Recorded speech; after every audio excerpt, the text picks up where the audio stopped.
Темата за оперативната съвместимост, особено в медицината и здравеопазването, все повече става актуална и придобива масовост и публичност, тъй като допреди COVID пандемията ам, много по-малко се говореше за електронно здравеопазване, много по-малко се говореше за информационни системи, много по-малко въобще в българската среда и общество се обсъждаше това.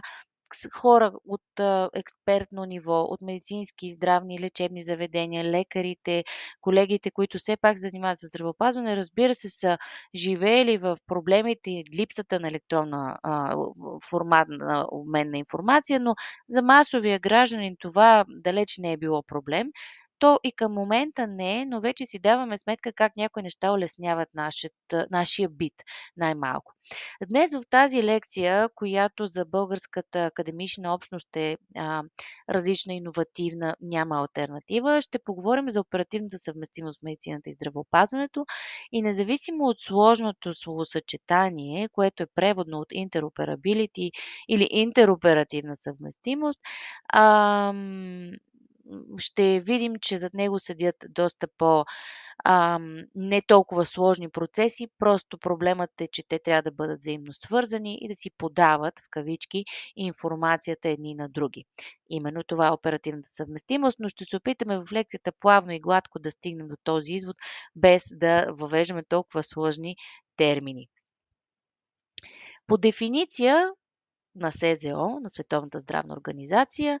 Това е способността на различни приложения за достъп, обмен, интегриране и съвместно използване на данни.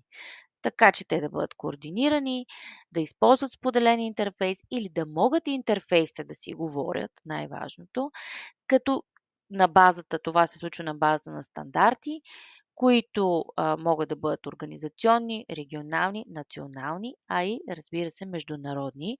Като аз имам един любим пример тук, който професор Винарова, която е автор на много от материалите в нейното си време, когато е била част от академичната гилдия на Нов български университет, казваше да мога аз, когато отида в Париж, моето досие в Перник, да може то да бъде прочетено и аз се чувствам защитена, обезопасена и сигурна, че моите данни при необходимост, при лоша необходимост, да могат да бъдат прочетени навсякъде.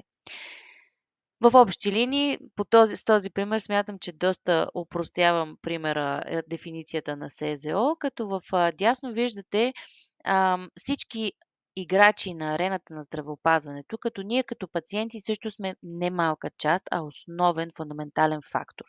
Виждате медицински специалисти, разбира се, болниците, лабораториите, фармакология, доставчици на приложения, здравни планове, асоциации, нашето обществено здраве, първичната помощ, регистри различни други и много други всъщност има като участници, но лабораторията веднага ми направи впечатление не, ами бих искала да спомена, че дори на това семпло ниво, когато вие отидете в една частна лаборатория, не отивате по препоръка и за ръка на ваш лекар, лекуващ по здравна каса, вашите данни си остават само за вас. Да, разбира се, вие може да ги пренесете, свалите. Слава Богу, всичките лаборатории отдавна са вели дигитален достъп до резултатите. Може да ги изпратите на вашия лекар, но това е именно липсата на интероперативна съвместимост или оперативна съвместимост между лабораториите и Националната здравноосигурителна каса. Един от големите проблеми в нашето здравеопазване, тъй като знаете, че страшно много са лабораториите, които работят, всичките те, дори и доверените, които се препоръчват от лекарите, работят с касата, но ти трябва да минеш като потребител през съответния лекар, да ти ги назначи и не всички от тях обаче всъщност наистина могат да въведат данните в досието ви. Отново според СЗО, какво е важно за оперативната съвместимост в здравеопазването? Жизненно важна е ролята, особено в дигиталния век. Няма как това да е различно. Целта е да се оптимизира предоставянето на здравни грижи. Световната здравна организация, разбира се, участва активно в насърчаването, извежда препоръки на всяко едно ниво. Сътрудничи си с световния стандарт Health Level 7, който е американски по своя происход, но е един от основните, фундаменталните, на чиято база се опират всички медицински в международен мащаб решения, по-скоро в Щатите, разбира се. Това е стандарт, който гарантира защитеността на информацията, безпроблемната комуникация, когато всички те са свързани и разработени на Health Level 7 стандарт, според Health Level 7 стандарта. И всъщност тази непрекъснатост, която се осигурява със съответните стандарти, гарантира на пациентите и доставчиците на всички нива качествено здравно обслужване.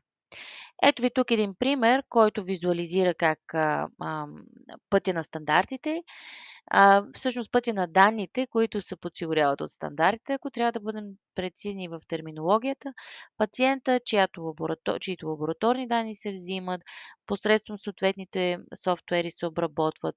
Ето го Health Level 7, който предава данните към пациентското досие, криптирано, разбира се. Отново се препращат те в криптиран вид към общественото здраве, към платформите, които да генерират епидемиологичните анализи. В паралел, ако се налага едно DICOM, с DICOM изображение да се предаде, т.е. някакво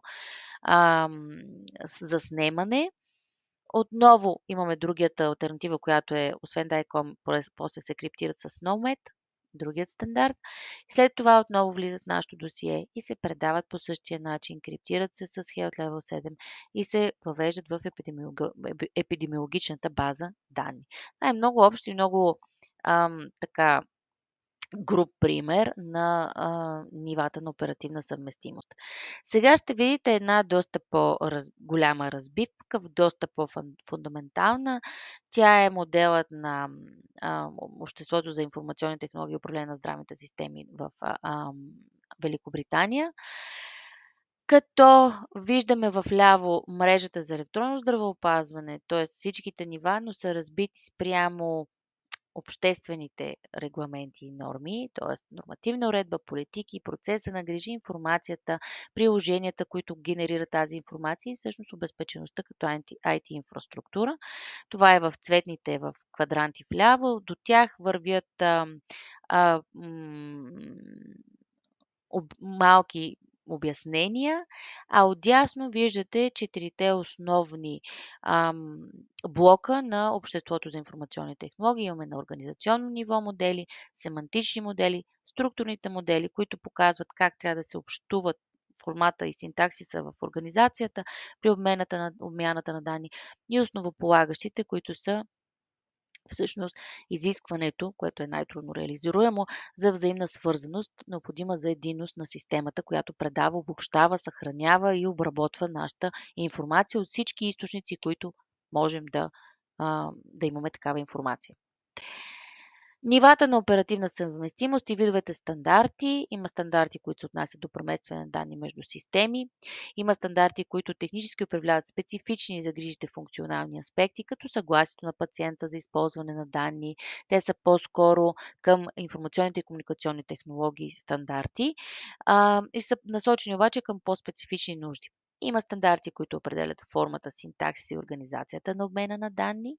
Стандарти, които осигуряват еднакво тълкуване от двете страни, от изпращача и от получателя на съответните медицински записани данни, регистрирани данни и стандарти, които поддържат клиничните потоци, включващи всички участници в здравеопазването, но в тях добавяме, разбира се, и IT инструментите като изпращачи и получатели на такава информация. Тук съм ви представила една страхотна картинка, изображение, по-скоро картинка, не, която визуализира обмяната на информация, на медицинска информация на макро, мезо и микро ниво.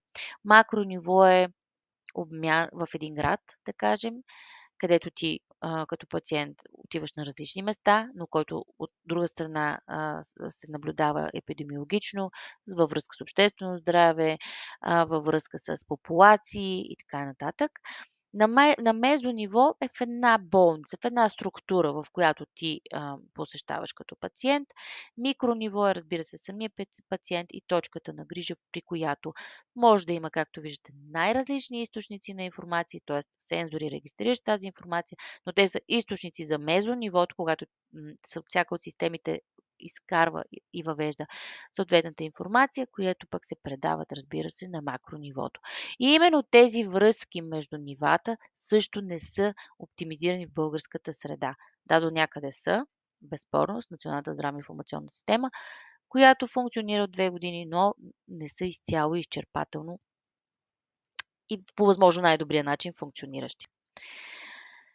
Пациентския мониторинг. Това е една, бих казала, екстра, ако ми позволите този термин, на много нива в иерархията на доброто, на много по-високо ниво в иерархията на доброто здравно обслужване на пациентите, като тук говорим за доброволен, разбира се, пациентски мониторинг, когато става въпрос за здравословния ни начин на живот, за управлението на хронични заболявания и за перманентния мониторинг, разбира се. Много по-малко говорим тук за амбулаторната грижа, която по принцип се случва. Нали, там пациентски мониторинг, то за това те задържат в болничната среда особено, но високото ниво е това, което у дома или в движение на нас не се осигурява и по-скоро в потенциално бъдеще ще ни се подсигурява такъв пациентски мониторинг. И отново, ако се върнем към предходната схема с микро, мезо и макро нивото, разбирате, че всички тези данни също трябва да влизат в нашото досие и да се разпространяват на всички други нива. Тоест, всеки от нас може да си направи извода за какви потоци от информация става въпрос. Тук виждате илюстрация на това къде има проблеми с връзките между различните доставчици, специалисти, политици, иновации, които се базират на данни и на регистрирана информация, на регистрирани много данни от различни пациенти, за да се генерира една иновация. Разбира се, просто виждате, че всяко от тези звена реално едва ли не функционира самостоятелно, като ако приемем пациента отгоре, че има и контрол, но това е много условно, той виждате, че е сложена една ръка с мобилен апарат, т.е. ти под някаква форма вече, защото живеем в информационно и съвременно общество и искаме да сме достатъчно, поне много от нас искат да са достатъчно активни в грижата за собственото си здраве, именно по този начин с мобилни апарати, нали, носимите устройства по-точно, като гривни, часовници, други регистратори на данни. Също правим някакъв опит за управление на нашите данни, но това е само за наша лична сметка. И ако ние не боравим добре с тази информация, ако не сме достатъчно капацитивни да я обработваме, което е по принцип абсолютно резонно, тъй като нямаме всички медицинско образование, тя си остава само за нас или може би само просто регистриран. Тя няма изход навън, който да обработи, да предостави по-добра грижа, по-добър мониторинг или по-добра специализирана грижа, ако се налага медицинска интервенция. Тук се дублира изображението, извинявайте, от преди няколко екрана, но така или иначе отново да го затвърдим като информация. И сега ще премина с няколко примера, като ще погледнем върху това с няколко кейса, за да може да се бъде още по-ясно. Пациент е диагностицирана с рак на яйчниците, симптомите първоначално са погрешни, тъй като е диагностицирана като стомашно-чревен проблем, но за кратък период става ясно, че това е рак на яйчниците, са в стадий 4. През следващите 7 години пациентката посещава изключително много доставчици на здравни грижи от всякакъв вид в рамките на остри и амбулаторни грижи и обхваща първични специализирани доставчици. Това примерите не са от България, преведени са, така че ако има някоя недомислица, особено сред медицинската гилдия сред нас, моля да бъда извинена. По време на всяко посещение и престой тя преживява редица процедури, изследвания, сканирания, химиококтейли в най-неприятния смисъл на тази дума, лъчева терапия, но все пак, разбира се, и много грижи от клиничната общност. Всяка от тези срещи по понятни причини генерира изключително много количества данни. Както виждате, примерът тук е от САЩ и поради изолирания характер на здравеопазването в САЩ, нарочно е оставено като преводно изречение, за да си добием представа, вероятно много от вас имат колеги, приятели или близки, които живеят там и знаят, че това е така, т.е. там системата не е по-различна от нашата, въпреки че има много повече информационни системи, много по-отдавна боравят с такива, но както виждате, и там стоят същите проблеми като при нас. Реално данните са навсякъде, но и никъде. Защо да са никъде? Защото никой клиницист не може да осигури оптимална грижа, ако няма всички данни. Но тези данни са толкова разпръснати и тук примера е с к пъзел, на който ти имаш рамката, имаш как трябва да изглежда, имаш почти всички парченца, но някои просто липсват. И тогава картината, по най-опростен начин обяснено, наистина не може да бъде пълна и пълноценна, защото тук говорим за човешки животи. А, в какво се проектира липсата на тази информация, като на първо място, разбира се, предоставянето на в липси на възможност за предоставяне на най-добро възможно медицинско обслужване на пациента и грижи за него, но се повишават разходите, дублират се тестове и процедури. Знаете, случват се много грешки, неоправдани вариации в това как да се предоставят грижите и прекалено и сложно, в крайна сметка, може би не винаги най-оптимално преживяване за пациента. И всъщност тук идва мястото на оперативната съвместимост, която реално може да промени здравните данни. Да ги осигури на всички, за да промени картината изцяло, не само здравните данни. Какъв още е проблема и защо е толкова сложен? Всъщност 80% от информацията, която описва здравословното състояние на дадено лице, е от съществено значение за управление на здравето. Както на лицето, така обаче и на населението. Тоест, ние, доколкото сме самостоятелни бойни единици и носим нашето здраве с всички негови имъци и недоимъци, ние сме част от едно общество, на което също влияем и което формираме като среда. И всъщност тази информация от различни типове данни трябва по някакъв начин да се събере, обедини или поне да има достъп до нея по всички възможни начини. Естествено, отново да се предложи най-доброто изчерпателно лечение на пациента, но и общата грижа за обществото. Ето тук именно е визуализирано това, за което до сега говорих. Пъзела. Политиките са 10%, които формират, грубо казано, нашата физическа среда от една страна, като тук включваме качество на въздуха и водата, жилища, транспорт, всичко на битово ниво по-скоро. Социално-икономическите фактори също са част от политиките, където влизат обаче и нашето образование, заетост, доходи, семейство, социална подкрепа и обществена безопасност. Оттам нататък се качваме към здравните фактори. Клиничната грижа е именно това, за което говорихме, че тук е точно само 20% от това какъв достъп до грижи имаме и качеството на грижите, които ни предоставят. От цялото, от общото.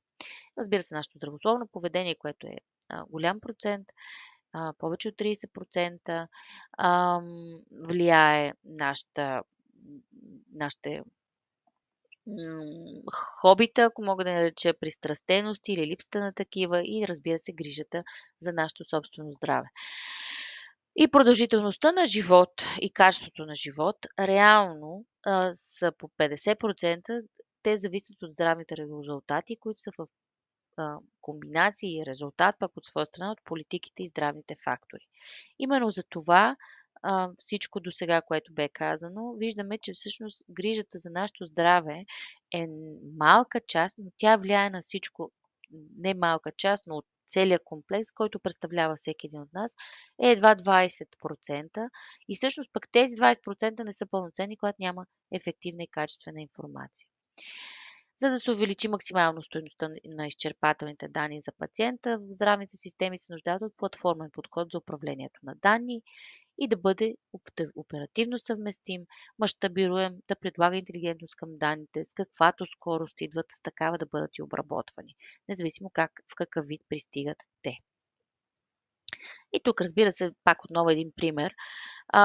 Независимо коя от двете операционни системи, разполага с множество възможности и вградени, и да свалиш като приложения, съвместима с други платформи, като Android и отворена платформа за разработки на приложения. Всъщност всеки от нас има над 200 приложения на телефона си. от различни софтуерни компании, всички, които обаче използват възможностите на iOS. Дали ще е телефона, дали ще е вашия компютър, на който също сваляте най-различни софтуерни решения, които са от различни разработчици. Те работят на вашия компютър, може и повече от 20 програми да имате, може и 30 програми да имате и много повече има пък, които нали, не са видими за стандартния потребител в бекапа. Но така или иначе, дали е телефона, телефона е с по-голям брой приложения, като пример и по-ясно ви дава представата, че всъщност щом Apple или Google или нали, Android или някоя друга от платформите може да го разработи, значи има ресурс, има вариант, има опция. Защо това да не може да стане на ниво здравеопазване? На ниво национално, на ниво световно здравеопазване. Много приложения, свързани и работещи върху една платформа. Всички те разработени с различни платформи. Защо как се увеличават данните с оперативно съвместима платформа за анализ? Планове за грижи се генерират и от изкуствения интелект вече. Но тук ни трябва винаги, разбира се, реалният живия лекар, за да направи най-доброто за нас.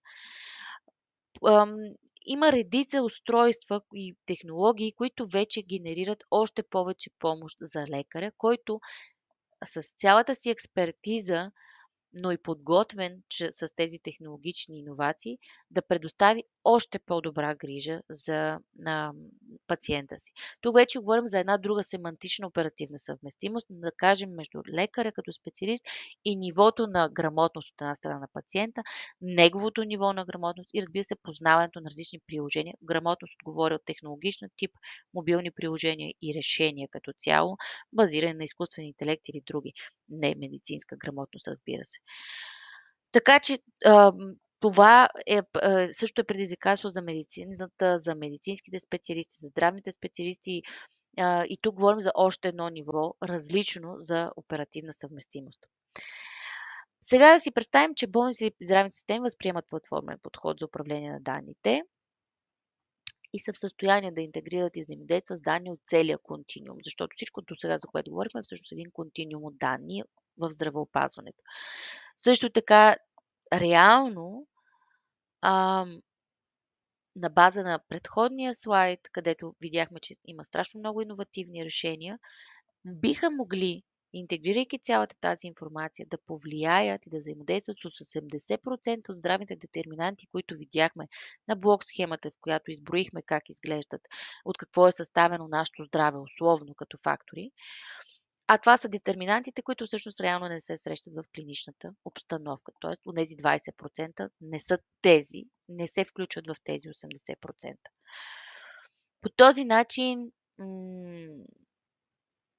ще се генерира много информация, но ще се интегрира и структурираната и неструктурираната, ще може да се създаде един общ работен поток, ще се благодарение на AI ще се разработят много нови решения и ние ще го обучим, за да се структурира тези данни, защото за други неща все още не е толкова мощен, за да го ползваме.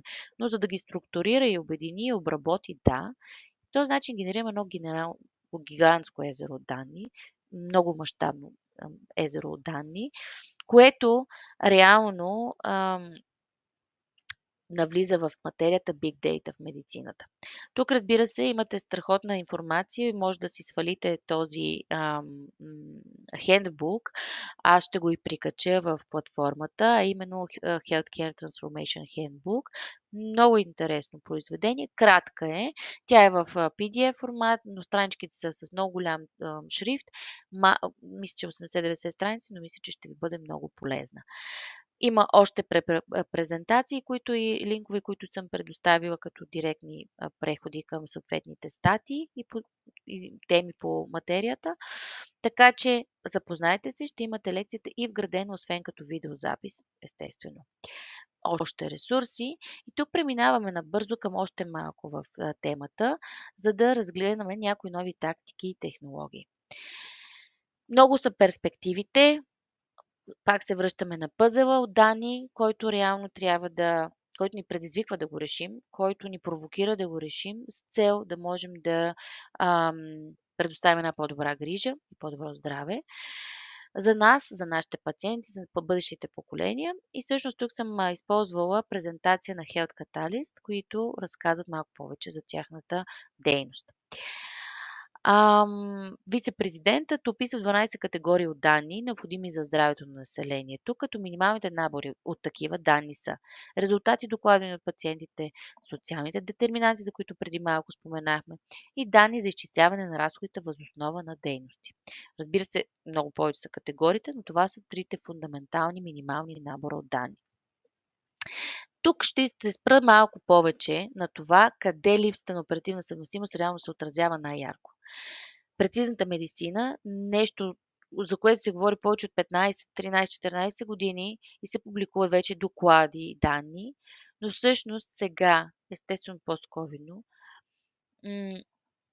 много повече се работи в тази посока и много повече се налага да имаме оперативна съвместимост, за да можем да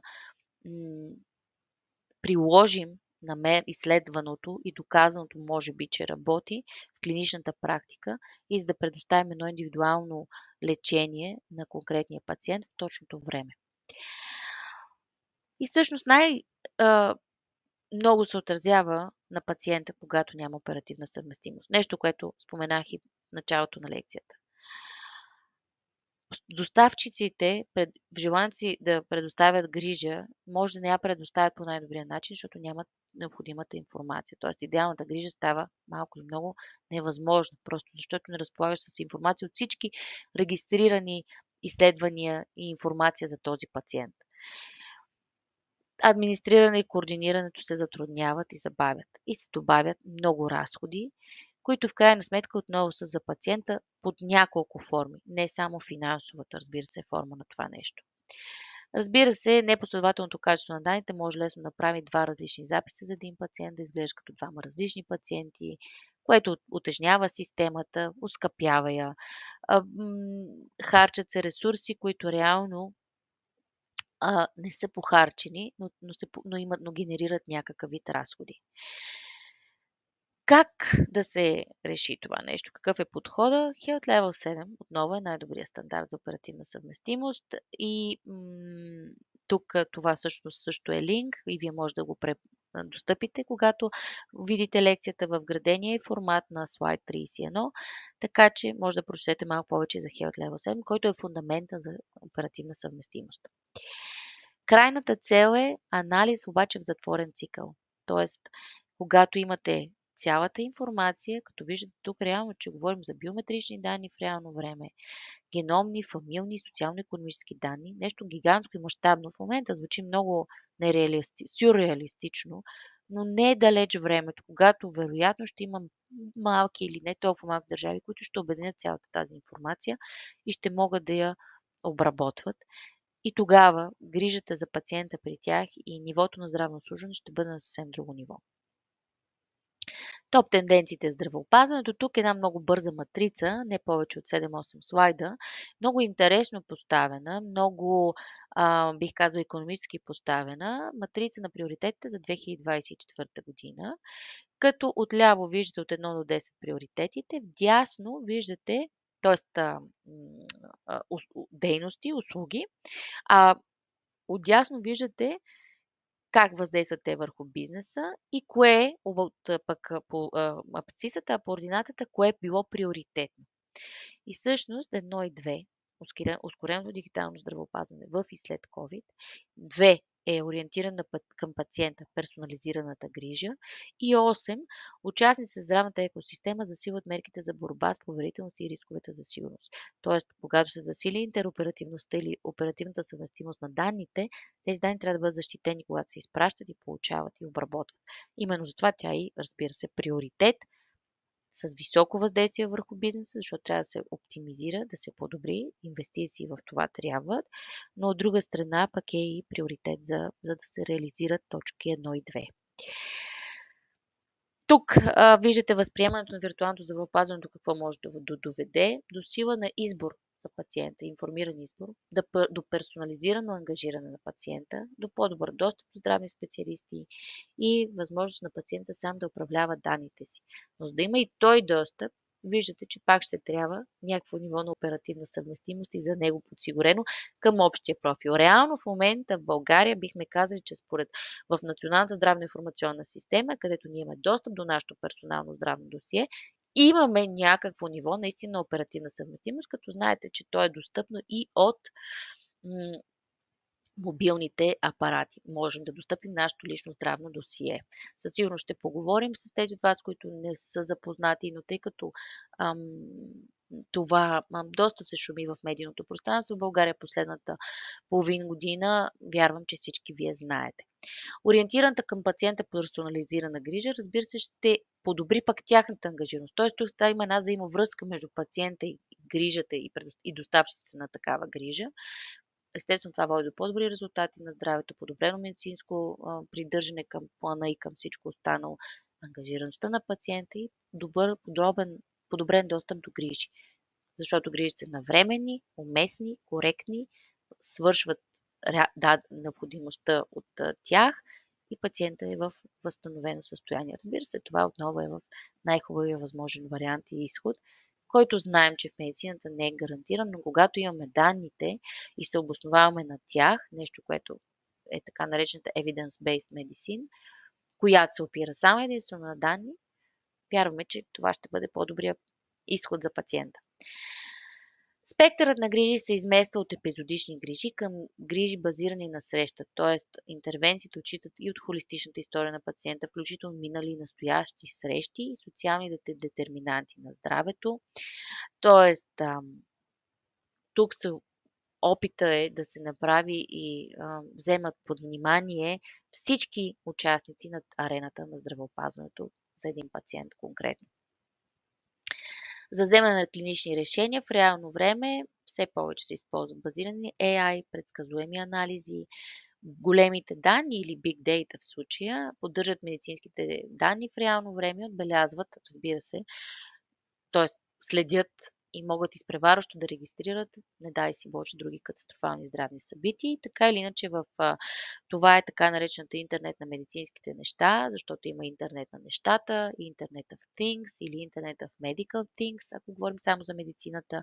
За тези от вас, които биха се зачудили какво значи това, няма по-добър превод на български на интернет of things, но интернет of things е, например, вашите роботи прахосмокачки, които може да пуснете през телефона, може да я пуснете на съответен режим. Тя се прибира сама, но вие може да управлявате от работа, може да си пуснете отоплението на вилата или да наблюдавате камерите в къщи от вашия телефон, да пуснете сота, да изключите сота, всичко това се напоителната система също. Редица приложения от битов план са Internet of Things, масово са на пазара вече достъпни, а имаме и интернет в Medical Things, които са малко по-инновативни. Не всеки от нас разполага с тях, но все пак вървим и в тази посока. Нетрадиционни играчи, разбира се, навлизат. Това са големите технологични компании, хипермащабни трансформации планират те да направят в здравния сектор, именно с такива технологични решения. И какво осигуряват те, като модернизират и внедряват облак от технологии, лесен и бърз достъп до електронните здравни досиета, но отново ни трябва оперативна съвместимост, да ги достъпваме и всички да ги достъпват. Рационализиране и прецизиране на административните процеси, всички тези грешки и доблажи, за които споменахме, и безпроблемно сътрудничество в екосистемата на здравеопазването, разбира се. Това ще доведе и, дай Боже, до прозрачност на ценообразуването, което да повиши доверието в платеца и да подобри пазара на здравните грижи, разбира се. И като цяло има и рискове. Увеличава се честотата на тежестта на кибератаките и самите кибератаки стават по-сериозни. Много по-чувствително нещо, което отбелязахме и точно това е номер 8, чувствителността на данните заради обема им, мащабите, но и досегаемостта им. И при, не дай си Боже, нарушаване на данните може да влияе на много бизнес операции, освен здравните рискове, които носи, ако се достъпят тези данни. Трансформацията на моделите на предоставяне на грижи също се променя. Прави се опит здравните организации под една или друга форма да се консолидират. Все повече доставчици предоставят грижи под алтернативни условия и започват да се интегрират по хоризонтална, но и по вертикална ос здравните системи, за да могат да оперативно да се съвместяват и да работят по-добре. И накрая, оперативната ни съвместимост, разбира се, тук говорим за интегриране на всяка вид системи в континиума на грижите за нас като пациенти и за вас като лекари, които гарантира възможност за осигуряване на координирана грижа, за улеснен обмен на данни, прецизен пациентски контрол върху собствените данни и информации и възможност за изискване на здравна информация.